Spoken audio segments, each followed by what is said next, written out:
Allenati perché il sovrannaturale diventi naturale nella tua vita.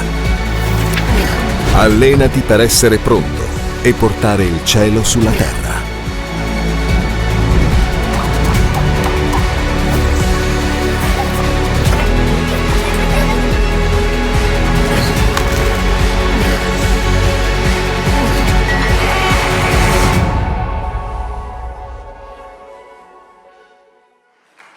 Ma io sono venuto a presentarvi, voglio ringraziare ai pastori di questa chiesa per l'opportunità di presentare un libro, un testo che Dio mi ha dato con il titolo Siete uomini, non macchine. Non ho portato, mi dispiace, la testa, ma domenica prossima potete vedere, potete acquistare questo testo. È molto importante perché parla del mio cuore, parla del mio rapporto con Dio. Io vorrei condividere un po' di questo testo a partire dalla parola di Dio, nel libro di Matteo, nel capitolo 11. Matteo 11:11 dice così: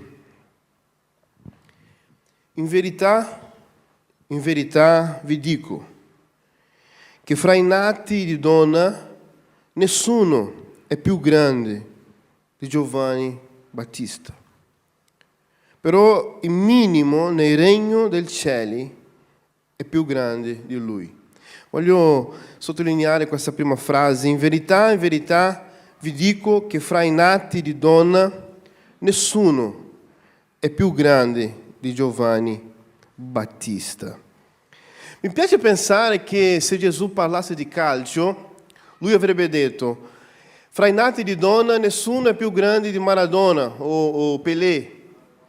Se Gesù parlasse magari di moto, lui avrebbe detto: fra i nati di donna nessuno è più grande di Valentino Rossi. Se Gesù parlasse magari di corsa, di velocità, avrebbe detto: fra i nati di donna nessuno è più grande di Usain Bolt. Se parlasse di musica, avrebbe detto: fra i nati di donna nessuno è più grande di Ludwig van Beethoven. Se lui parlasse di fisica, di scienza, avrebbe detto: fra i nati di donna nessuno è più grande di Einstein. Ma siccome Gesù parlava del regno di Dio, Gesù disse: fra i nati di donna nessuno è più grande di Giovanni Battista. Un'affermazione che può sembrare anche un po' ingiusta, siamo sinceri, perché nella Bibbia ci sono stati dei uomini grandiosi, uomini e donne grandiosi. Sappiamo la storia di Davide, Mosè. Ma Gesù disse: no, Giovanni è più grande. Nella Bibbia ci sono stati dei personaggi, di persone così meravigliose, che c'è un studioso, un scrittore, lui si chiama Christopher Logan, no? Lui è un studioso di fumetti, no? Di supereroi. E lui ha lasciato un po' i fumetti e ha cominciato a leggere la Bibbia. E leggendo la Bibbia lui è rimasto stupefatto. Perché lui ha visto che la maggior parte dei supereroi, no, dei fumetti che i nostri ragazzi vedono, sono stati ispirati nella Bibbia per certi versi.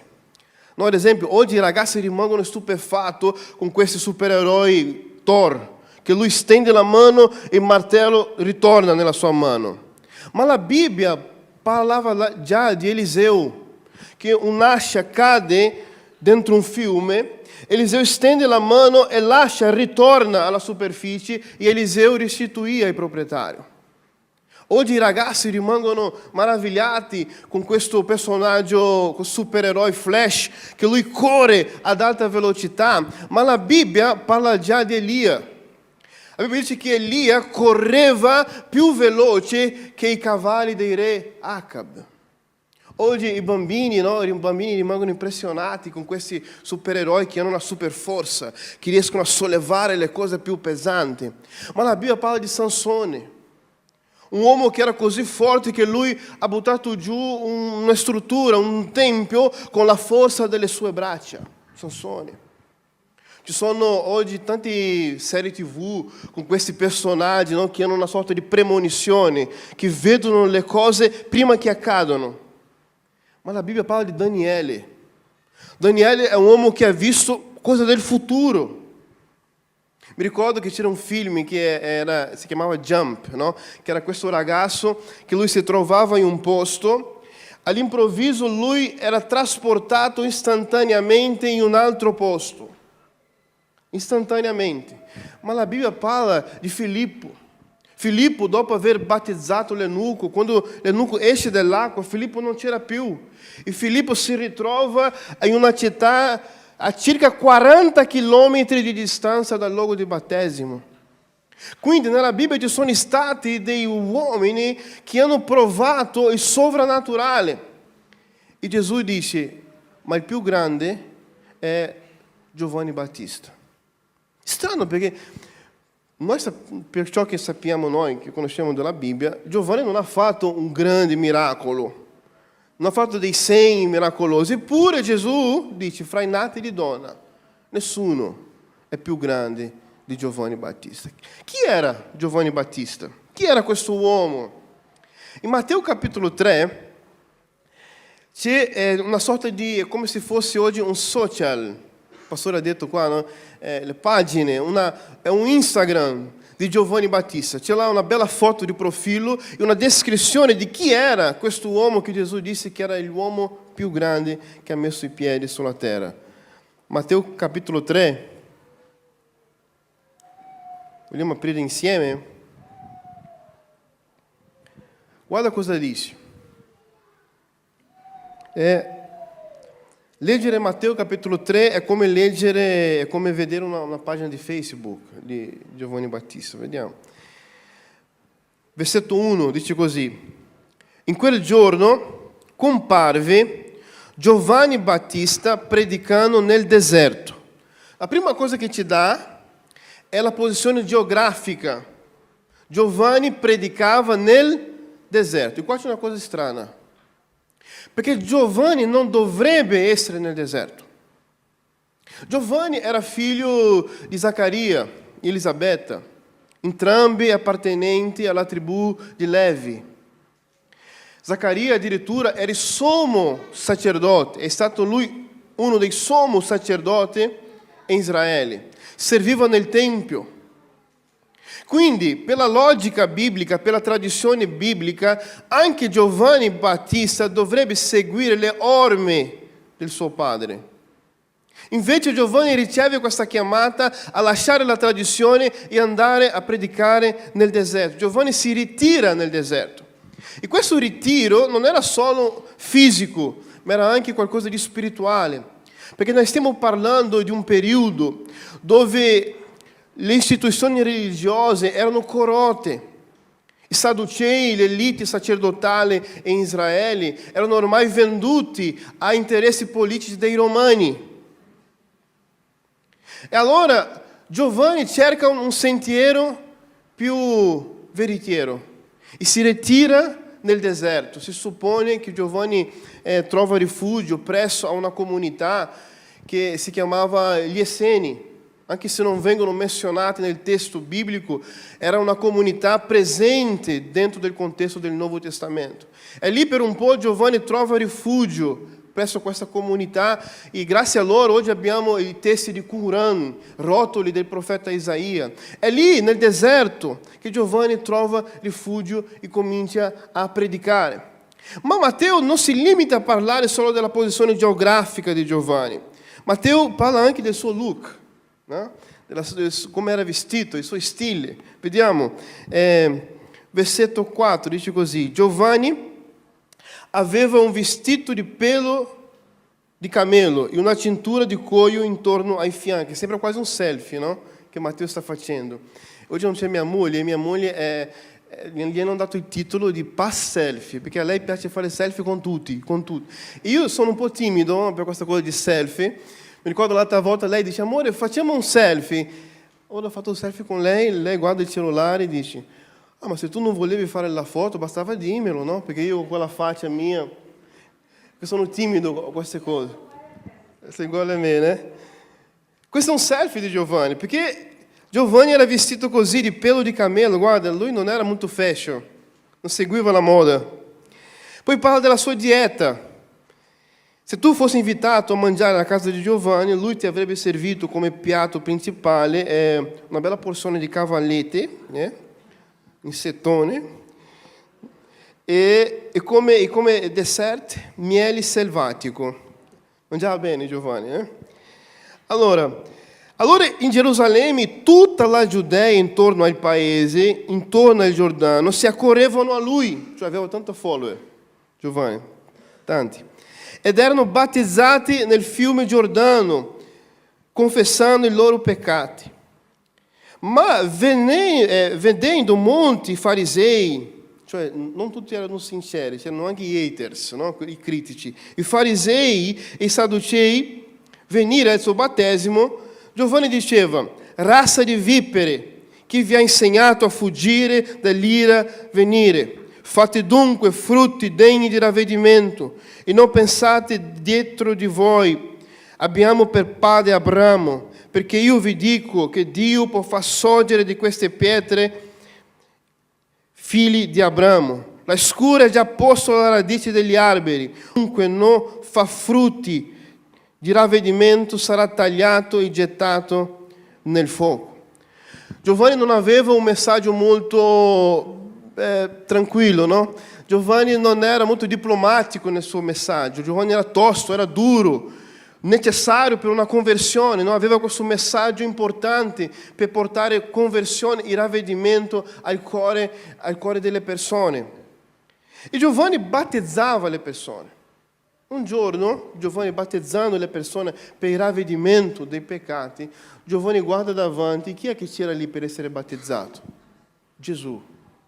La Bibbia dice là in Matteo capitolo 13, allora Gesù dalla Galilea si recò al Giordano da Giovanni per essere da lui battezzato. E qua c'è una cosa interessante, perché sapete, Gesù è il re dei re, non è vero? I re, ai tempi antichi, prima di iniziare il suo ministero, diciamo, no? Prima di sedersi sul trono, i re venivano unti da chi? Dai sacerdoti. Come è successo nel caso di Davide, che venne unto da Samuele, sacerdote. Gesù, per iniziare il suo ministero, Gesù non va da Caifa, il sacerdote, che era l'attuale sacerdote in Israele, nel Tempio. No, Gesù va da Giovanni. Il battesimo di Gesù era come una sorta di unzione.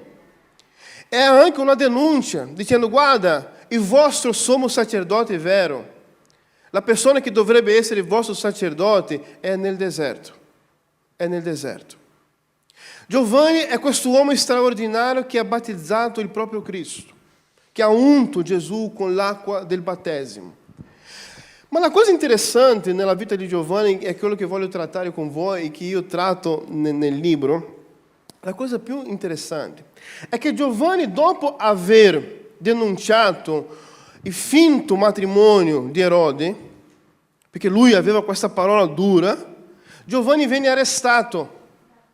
E là nel carcere, nel buio della prigione, tra le pareti fredde della prigione, Giovanni, questo uomo straordinario, ha avuto un momento di debolezza. Giovanni ha avuto un momento di fragilità. E guarda cosa succede. Matteo capitolo 11.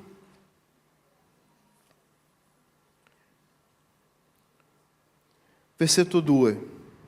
Matteo 11, 2. Dice così: Giovanni, avendo udito parlare delle opere di Cristo nella prigione, mandò a dirgli per mezzo dei suoi discepoli: sei tu colui che deve venire o aspetteremo un altro?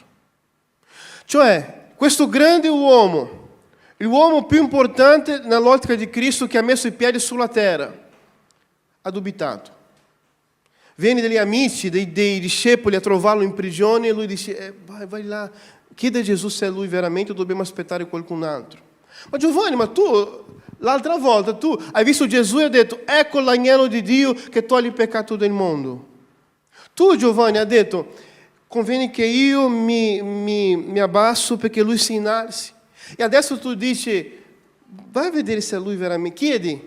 Chiedi se è lui o se dobbiamo aspettare qualcun altro. Cioè questo uomo straordinario che non aveva domanda da fare, che aveva solo affermazione. Questo uomo grandioso, che non temeva ai farisei, sadducei, ai romani. Adesso nel buio della prigione succede qualcosa dentro di lui, che lui dimostra fragilità, dimostra debolezza. C'è stato un giorno dove l'uomo più grande dubitò, ha avuto dell'incertezza nel suo cuore. E questo è straordinario, perché noi viviamo oggi in una società, noi siamo cresciuti in una cultura dove non è ammesso avere dei dubbi, non è ammesso dimostrare fragilità. Noi dobbiamo essere sempre bravi, sempre concentrati. Era così nei tempi della scuola, vi ricordate? Ai tempi della scuola, quando andavate a scuola, nella scuola hanno inventato una cosa che si chiama pagella. Quando si ricorda la pagella? Famosa pagella. E quando tu prendevi dei voti bassi sulla pagella, ragazzi, dovevi far vedere ai genitori. E la traiettoria tra la scuola e la casa era penoso. Tu desideravi il ritorno di Gesù. Gesù ritorna prima che i miei vedano questo voto là sulla pagella. Perché? Perché tu devi essere sempre concentrato, sempre bravo in tutto. Guai a te se non sei bravo in tutto. Allora tu cresci, no? E entra nel mondo lavorativo. Tu pensi che questa cosa è finita? Anche lì devi essere sempre bravo. Ci sono delle aspettative su di te. I colleghi di lavoro, tutti vogliono crescere, tutti vogliono diventare capi, tutti vogliono livelli. Ciò che regna dentro di un ambiente di lavoro è la legge della giungla, no? Il più grande divora il più piccolo. E tutti che vogliono diventare capi, responsabili, tutti cercano di mangiare uno all'altro. E tu devi chiamare quelle lingue di colleghi, no? Sono i miei colleghi. Non c'era un nome più adatto per loro, no? Vogliono divorare te. Tutti vogliono che tu cresca e la tua vita viene rappresentata attraverso di grafici, numeri, obiettivi che tu devi raggiungere. E in questa cosa di essere sempre bravo, di dover sempre dimostrare qualcosa a qualcuno, di avere sempre affermazioni da dare, uno può perdere anche l'anima. Uno si sente smarrito, uno si sente a volte imprigionato, perde l'essenza. Perde quello che nella teologia viene chiamato di imagus Dei, cioè l'immagine di Dio. E ci assomigliamo più a una macchina di fare soldi, macchina di produrre risultati. Sapete, nella rivoluzione industriale, le donne hanno cominciato a lavorare fuori di casa, no? E hanno dovuto scambiare i bei vestiti che si usavano una volta per una tuta da meccanico. E lavoravano 10, 12, 13 ore nelle fabbriche, in condizioni precarie, sicurezza zero. E si racconta che in Francia una donna, durante la rivoluzione industriale, lei nello spogliatoio, lei si guardò allo specchio. E quando lei si guarda allo specchio, lei non si riconobbe più. I suoi capelli spentinati, il suo viso sporco di grasso, le sue mani erano rovinate, una volta erano mani delicate, adesso erano rovinate per i pesi che lei sollevava. E lì quella donna ebbe un crollo psicologico, un esaurimento nervoso. E lei prende la scarpa da lavoro, che in francese lo chiamavano di sabot, perché era fatto un po' di legno, sabot. E lei prende quella scarpa da lavoro e butta nell'ingranaggio di una macchina di produzione, per fermare la macchina. E lì nasce l'idea di sabotaggio, perché lei prende il sabot e butta nell'ingranaggio. In questa cosa di produrre sempre, di sempre dimostrare qualcosa a qualcuno, noi non sabotiamo una macchina, ma noi cominciamo a autosabotarci. Perdiamo a volte il fuoco, perdiamo l'essenza, ci dimentichiamo di ciò che siamo, del nostro proposito, del nostro scopo. Come era Giovanni in quella prigione lì, quell'uomo straordinario, lì nel buio della prigione, lui dimostra fragilità. Io sono venuto qua per dirti che tu non sei una macchina, che tu non sei nato per essere sempre concentrato, per essere un gestore di problemi. No, Dio ti ha fatto la sua immagine e somiglianza. Dio ha messo delle cose straordinarie dentro di noi. Dio ha messo dei sentimenti dentro di noi. Per questo stamattina, in base alla storia di Giovanni, io vorrei sottolineare alcune cose con voi che io credo che sia importante e sono cose che tratto anche lì nel libro. La prima cosa, semplicità. Semplicità.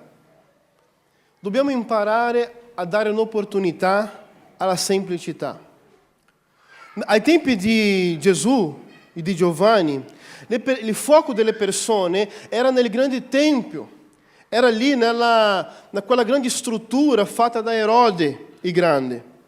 Le persone andavano lì perché Dio è in quella grandiosa struttura in Gerusalemme. Ma Dio non era in quella struttura grandiosa architettonica. Dove era Dio? Nel deserto.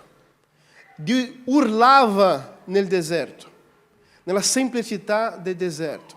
In un luogo dove non c'era tetto, non c'era parete, in un luogo dove la gente non aveva sedie come queste belle, si sedevano nelle rocce per terra.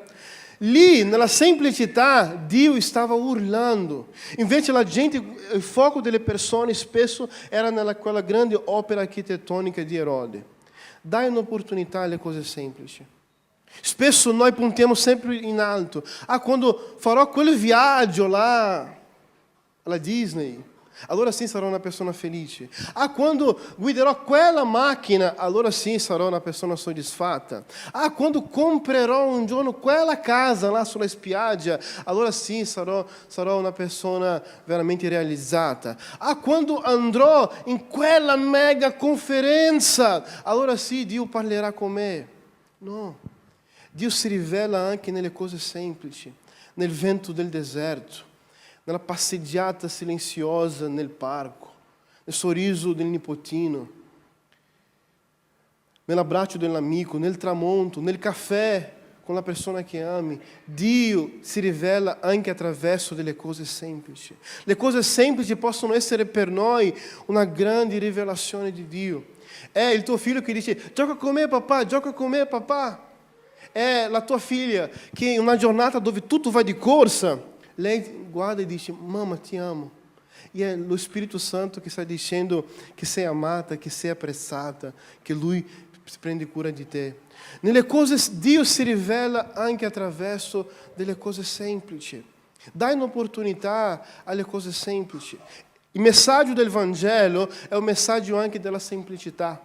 Gesù, quando parlava del regno, Gesù non usava metafore grandiose, tipo il regno del cielo è simile a un castello, il regno del cielo è simile a un imperatore. No, Gesù diceva il regno del cielo è simile a un pescatore che va a pescare, è un agricoltore che sparge semi, è una donna che fa una torta, un pane, è un figlio che esce di casa. Questo è il regno del cielo. Il messaggio del Vangelo è un messaggio della semplicità. Dai un'opportunità alle cose semplici, dai un'opportunità alle cose quotidiane.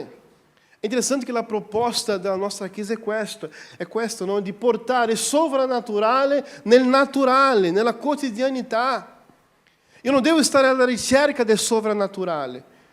Spesso prendo un aereo per ascoltare l'Apostolo X. No, c'è il pastore, dà un'opportunità alla parola pastorale di domenica, alla semplice parola pastorale. Può essere per te un balsamo, può essere per te qualcosa di straordinario nella tua anima. Dai un'opportunità alle cose semplici, perché le cose semplici ti possono sorprendere. Migliora il tuo rapporto con il tempo. Giovanni Battista era il profeta dell'oggi. È arrivato il regno di Dio. Era intenso. Giovanni non era quello profeta che solo puntava verso il futuro. No, lui viveva l'adesso. Adesso. Convertetevi, tornate a Dio, siate battezzati adesso.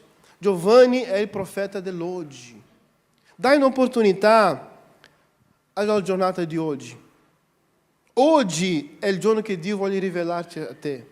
Oggi è il giorno di fare quella telefonata alla nonna, che per te è solo una telefonata, ma per lei può essere la risposta di una preghiera. Oggi è il giorno di abbracciare, oggi è il giorno di dire ti voglio bene. Oggi non avere fretta di alzarsi dal tavolo del pranzo. Non fai conversazioni con i tuoi genitori, perché loro non vivranno per sempre. Loro non vivranno per sempre. Oggi è il giorno di giocare con tuo bambino, perché domani il tempo dei giochi finirà. Oggi lui bussa alla porta, gioca con me papà, ma domani sarà tu a bussare alla sua porta alla ricerca di un po' di attenzione. Oggi è il giorno di prendere cura dei tuoi amici, perché domani la vita vi può separare in scopi diversi. Oggi, prendi cura oggi. Oggi è il giorno di ritornare a Dio, non domani. Oggi è il giorno di lasciare ciò che rovina la nostra vita spirituale. Questo è il messaggio di Giovanni. Oggi, adesso, non domani. Spesso noi vogliamo spostare per domani ciò che uccide la nostra vita oggi. No, abbandona oggi, torna oggi alla casa di Dio, perdona oggi. Oggi è il giorno di perdonare, oggi è il giorno di mandare fiori, non domani nel cimitero. Oggi. Giovanni è il profeta dell'oggi, che punta in direzione a quest'oggi, alla giornata di oggi. Dai un'opportunità alla giornata di oggi. Impara a piangere. Cos'è questa cosa, pastore? Piangere, io sono forte, pastore. Piangere, cos'è questa cosa? No, Gesù pianse. Gesù pianse.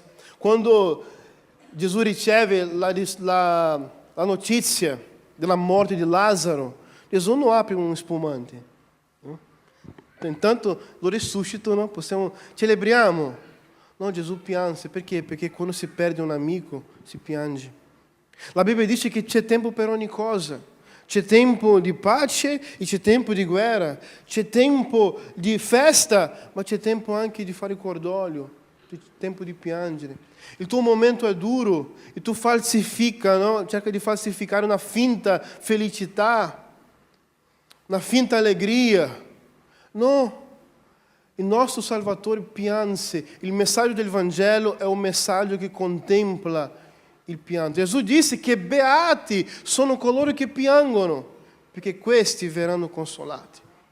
Ma chi nasconde il proprio momento, chi non rispetta il proprio momento, chi ha sempre tutto sotto controllo, come una macchina, chiude una porta per la consolazione dello Spirito Santo. Piange. Io ce l'ho un amico che lui ha avuto un figlio per mezzo dell'adozione, no? Ha portato il bambino a casa, il bambino aveva 4 anni quando lui ha portato a casa. E lui mi racconta che il bambino, nei primi giorni che era lì a casa sua, stava giocando. All'improvviso il bambino, sbatte la testa nel tavolo. Sapete come sono i bambini, no? Sbatte la testa sul tavolo. Il bambino allora fa così. E lui che ha visto tutto, dice: figlio, cosa succede, figlio? Piange il bambino. E lì lui ha abbracciato il bambino e ha detto: figlio, guarda, so che tu sei stato in un posto dove tu non potevi piangere. Ti dicevano di non piangere per non dare fastidio. Ma adesso tu sei a casa. Io sono tuo padre. Puoi piangere. Il bambino allora si sfoga. E qua io capisco perché Gesù disse che se non vi convertirete come bambini non potete entrare nel regno del cielo, perché i bambini quando fa male piangono, i bambini come sono addolorati non nascondono a nessuno, non se ne frega niente quello che pensano gli altri. Loro quando sono addolorati piangono, dimostrano sentimenti. Il messaggio del Vangelo è un messaggio che contempla il pianto. Giovanni Battista chiamava le persone al pianto, al ravvedimento, a una riflessione più interiore. Impara di nuovo a piangere. Qual è l'ultima volta che tu hai pianto nella presenza di Dio? Dio non vuole un rapporto con questa macchina, con questo uomo che ha sempre tutto sotto controllo e che dice addirittura cosa Dio deve fare e come deve fare. No, Dio vuole rapportarsi con quello bambino che è lì nel tuo cuore, che piange, quella persona sincera lì è lì, è quella persona sincera lì che Dio vuole parlare, che Dio vuole rapportarsi. Impara a essere creativo. Giovanni era un profeta estremamente creativo, forte, l'albero, l'ascia che è già posta negli alberi, il fuoco. Giovanni parla di questa, lui dice, è arrivato il regno di Dio. Questa prima volta che lui ha usato questo termine nella Bibbia. Il regno, è già arrivato il regno di Dio. Giovanni era un profeta estremamente creativo nel suo modo di trasmettere il messaggio. Dobbiamo tornare a essere creativi. Perché tornare? Perché noi nasciamo già creativi, no? I bambini sono creativi, non è vero? Basta dare carta e penna e vedete che i bambini sono creativi. Ma col tempo noi perdiamo questa essenza dentro di noi che è la creatività. Perché? Perché nella scuola, vi ricordate, il primo anno di scuola, insegnano tutte le cose allo stesso modo a tutti. È come una catena di montaggio, no? Poi il secondo anno di scuola, la stessa cosa per tutti, stessa cosa per tutti. Terzo anno, è una catena di montaggio. Ci insegnano a pensare come macchina, a essere logico.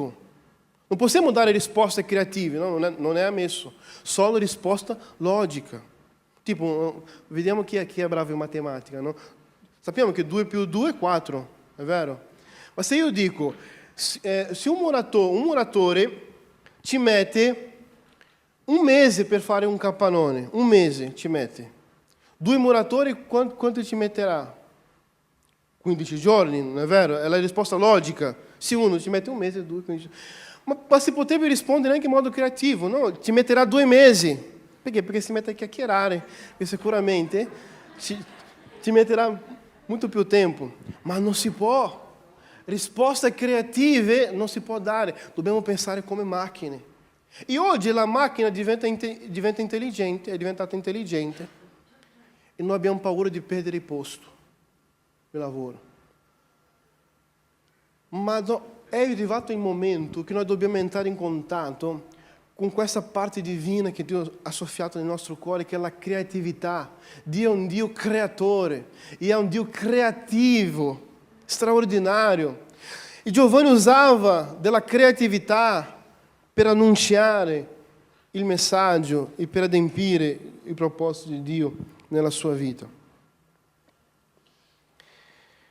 Per ultimo, ritorna a sorridere. Ritorna a sorridere. È molto interessante che quando noi guardiamo la vita di Giovanni, ci dà un'idea di un uomo molto serio. Oh. Serio, Giovanni Battista, oh. Ma la Bibbia dice anche, nel libro di Matteo, che Giovanni esultò. Quando vide Gesù, Giovanni si rallegrò. In altre parole, sorrise. Giovanni era anche una persona che aveva gioia nel suo cuore, che sorrideva, al contrario di ciò che noi pensiamo. È molto importante sapere che Dio ha messo dentro di noi la gioia, l'allegria. E noi non possiamo permettere a nessuno di rubare questa gioia, questa allegria dentro di noi. La differenza tra l'uomo e la macchina è che noi abbiamo questa possibilità di rallegrarci, di gioire, di esultare. Noi non siamo nati per vivere sempre focati nel problema, no? Giù di morale, per essere gestori di problema. No, noi siamo nati per sorridere, per gioire, per rallegrarsi. Impara di nuovo a sorridere. Qual è stata l'ultima volta che tu hai fatto un bel sorriso? Non quello di selfie, no? Quelli finti, no? Quello vero. Qual è stata l'ultima volta che tu ti hai rallegrato? Io a casa, quando vedo che il tempo è un po' grigio a casa, io ci provo a raccontare barzellette, no? Ma io ho una figlia che lei è quasi adolescente e lei mi dice che le mie barzellette non fa ridere a nessuno. Papà, non sei bravo, perché io racconto sempre le stesse barzellette, tipo, perché il pomodoro non riesce a dormire? Perché l'insalata russa. Poi c'è quella C'è quella del Natale, che racconto sempre a Natale, quella barzelletta di Natale. Che c'era un bambino che a Natale ha fatto una lettera a Gesù. Caro Gesù, sono stato bravo, anche a scuola. Io voglio questo videogioco per Natale. Allora il bambino chiude e mette nella busta, ma poi ci ripensa. E forse non funzionerà. Allora lui va lì dove c'è i presepi, no? Il presepio. C'è il bambino Gesù, Magi, Maria, Giuseppe. E lui vai, prende Maria e nasconde Maria. E scrive, Gesù, se vai rivedere tua mamma, è meglio che mi dai questo videogioco.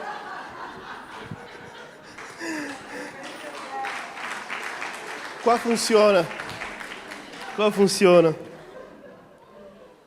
Ma Dio ci ha creato per sorridere. Dio non ci ha creato per essere sempre con quello musone focato nei problemi, no? Dio ha messo dentro di noi l'unzione, l'olio dell'allegria. Non permettere a nessuno, neanche al nemico, di togliere questa gioia che c'è nel tuo cuore. Togli questa gioia che c'è nel tuo cuore. Giovanni è questo uomo che spesso viene visto come un uomo al di sopra di tutto, una macchina, ma Giovanni dimostra sentimenti umani, sentimenti che Dio ha messo dentro di noi. Io voglio finire questa riflessione con la frase che mi ha ispirato a scrivere il libro, la frase del grande genio del cinema Charlie Chaplin: non siete macchine, uomini siete. Amen? Grazie.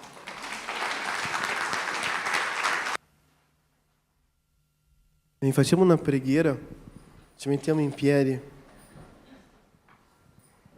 Voglio pregare per te, per la tua vita. Tu magari sei arrivato qua stanco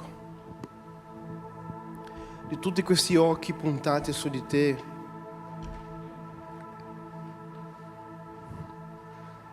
nel lavoro, a casa.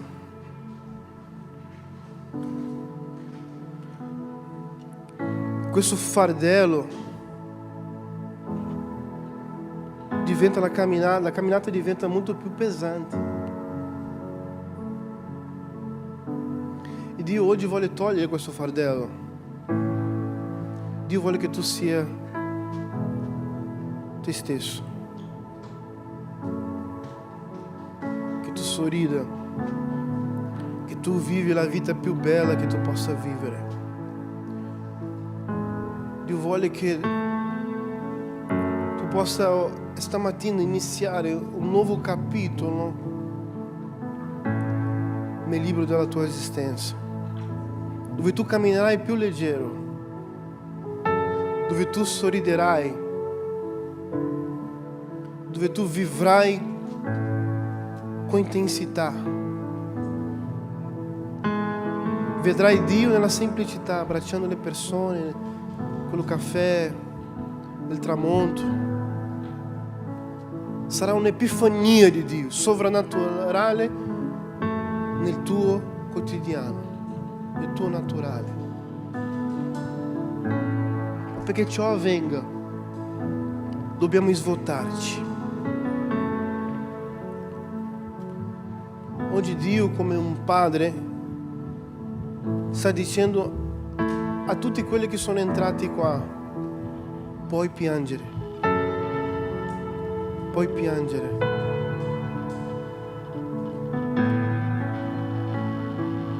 C'è problema. Non è per questo che tu non sarai grande. Voglio pregare per te. Voglio che in modo simbolico tu venga qua davanti. E venendo qua tu stai dicendo: io lascio il mio fardello. Io dimostro a te, Signore, chi sono. Io ricevo la consolazione del tuo Spirito Santo. Se vuoi venire qua davanti, voglio fare una preghiera speciale per te, per il tuo cuore.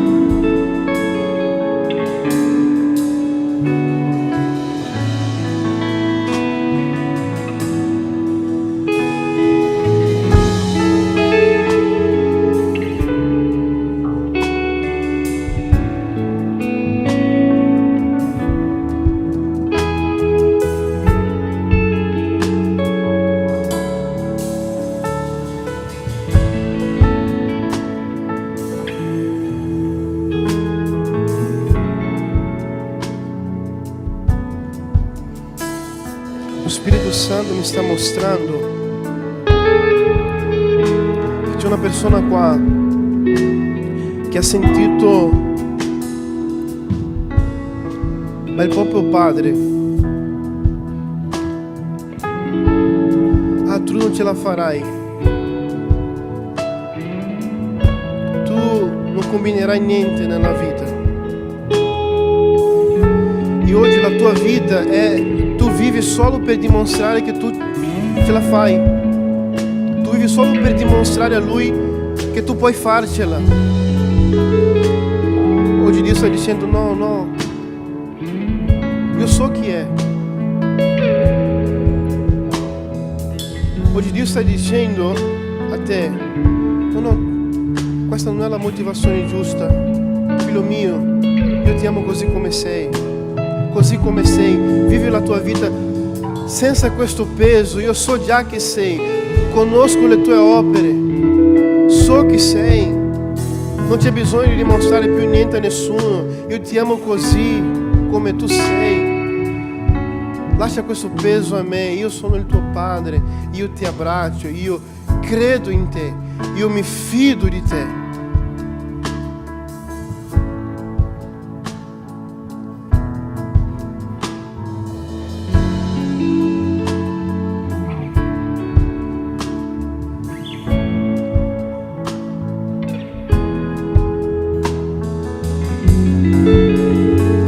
Anche qua una persona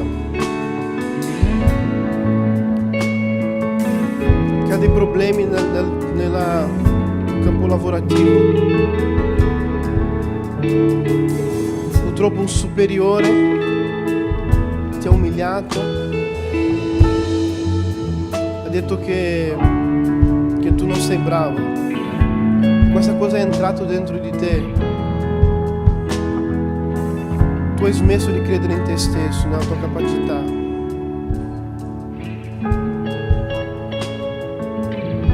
Dio sta dicendo: no, io credo in te, io credo in te, non importa quello che dicono gli altri, io credo nel tuo potenziale. Io rendo quelli che pensano di essere deboli forti, forti, forti. Io voglio rinnovare la tua vita, voglio rafforzare le tue gambe affinché tu possa correre e non stancarsi, affinché le persone vedano quello che sto facendo nella tua vita e glorificano me, glorificano il Padre che è nel cielo. Io pregherò per te oggi, pregherò per te oggi, pregherò per te che sei mamma, una mamma single, e ha tanta responsabilità sulla tua spalla. Pregherò per te che sta affrontando una malattia, un problema, perché il tuo corpo soffre, anche la tua anima si indebolisce. Io pregherò per te oggi. Lo Spirito Santo ministrerà il tuo cuore, lo Spirito Santo trasformerà la tua vita, e quando tu uscirai di questa sala, tu camminerai più leggero, tu sarai più felice, tu sarai più autentico, tu sarai te stesso, tu sarai libero per vivere e per essere tutto ciò che Dio vuole che tu sia, che tu sia. Padre, nel nome di Gesù, nel nome di Gesù, Signore, noi ministriamo adesso, Signore, sulla vita di queste persone qua oggi. Noi ministriamo, Signore, sulla loro vita, Padre. Io voglio profetizzare, Signore, guarigione, voglio profetizzare, Signore, cambiamento, voglio profetizzare, Signore, un nuovo tempo nella loro vita, Padre. Adesso, Signore, noi vediamo per gli occhi della fede, attraverso degli occhi della fede, noi vediamo questo zaino, questo peso che noi lasciamo qua, Signore. Il mondo ti ha detto che dobbiamo essere macchine, che dobbiamo essere persone senza sentimenti, ma tu ci hai creati con uno scopo, con un proposito. Tu Tu ci hai creati così come noi siamo unici, Signore, siamo amati, siamo cari, Padre. E adesso, Signore, noi lasciamo il peso del passato, noi lasciamo, Signore, il peso, Signore, delle parole maligne, noi lasciamo il peso, Signore, delle tradizioni familiari, Padre. Noi lasciamo tutto e vogliamo vivere, Signore, all'aperto, nella Tua presenza. Vogliamo vedere la Tua manifestazione, sentire la Tua presenza con il vento che tocca la nostra pelle, con le persone che ci guardano, nell'abbraccio, Signore, dei nostri genitori. Noi vogliamo sentire la Tua presenza, sentirsi amato, Padre, nel nome di Gesù. Nel nome di Gesù riceve adesso la guarigione dello Spirito Santo, l'amore dello Spirito Santo, il calore dello Spirito Santo. Dio ti sta rinnovando, Dio ti sta liberando nel nome di Gesù. Tu puoi sentire questa liberazione, tu puoi sentire questa cosa dentro di te, è la mano di Dio dicendo: sei amato, sei caro, io ti amo, tu sei importante, tu conti per me. Alleluia. Spirito Santo, grazie Padre, grazie per questa mattina, per questa predica, Padre, per la Tua presenza, nel nome di Gesù, nel nome di Gesù. Amen, amen, alleluia.